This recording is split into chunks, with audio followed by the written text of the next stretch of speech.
بونگیاں مارتے ہیں اور وہ ٹھیک کہتے ہیں۔ ایسے چول مولویوں کے لیے پیر نصیر الدین شاہ صاحب نے کیا خوب فرمایا ہے کہ چول وہ ناسور ہے جس کا مطلب نہیں بیان کیا جا سکتا بلکہ چول دکھایا جا سکتا ہے۔ میرے حساب میں تو یہ مولوی ایک نمبر کا ناٹک منڈی ہے جس کا علم و فضل سے دور دور تک کوئی تعلق نہیں ہے۔ ضرورت نہیں ہوگی تم سے دوسرا سوال پوچھیں، ان کو پتہ ہے جو غوث پاک نے کیا حال کیا تھا ان کا۔ جب غوث پاک قبر مبارک میں گئے تو انہوں نے اپنا حلیہ چھپا لیا۔ کنٹرول کنٹرول عام آدمی کی طرح بن گئے۔ فرشتے آئے منکر نکیر، بتاؤ تمہارا رب کون ہے؟ خاموش خاموش خاموش پوچھتے رہے۔ ایک ہاتھ سے ایک منکر کو پکڑ لیا، ایک ہاتھ سے نکیر کو پکڑ لیا۔ اب تم بتاؤ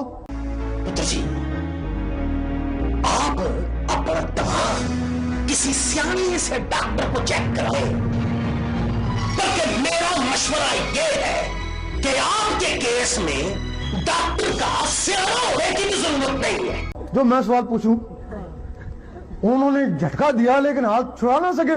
اللہ سمجھ گئے بس کسی مصیبت میں پھنس گئے۔ یہ کوئی انسان ہے جو ہاتھ ہی نہیں چھوڑا؟ ہمارے میں اتنی طاقت۔ چیر کے بے ہوئے تینو پتہ لگے تیرا کس بڑا نال باپیا ہے۔ اب ذرا یہ رابن نیل کی مشہوری کرنے والے مولوی صاحب پہلے والے حضرات کی بونگیاں رپیٹ کرتے ہوئے ذرا ملاحظہ کیجئے۔ مردوں کو زندہ فرماتے، کئی مردوں کو زندہ کیا۔ پورے بغداد میں یہ بات مشہور ہو گئی کہ جو شخص غوث پاک علیہ رحمہ سے ہاتھ ملائے گا اس کا انتقال اس دن نہیں ہوگا۔ کیسا لگا میرا مذاق؟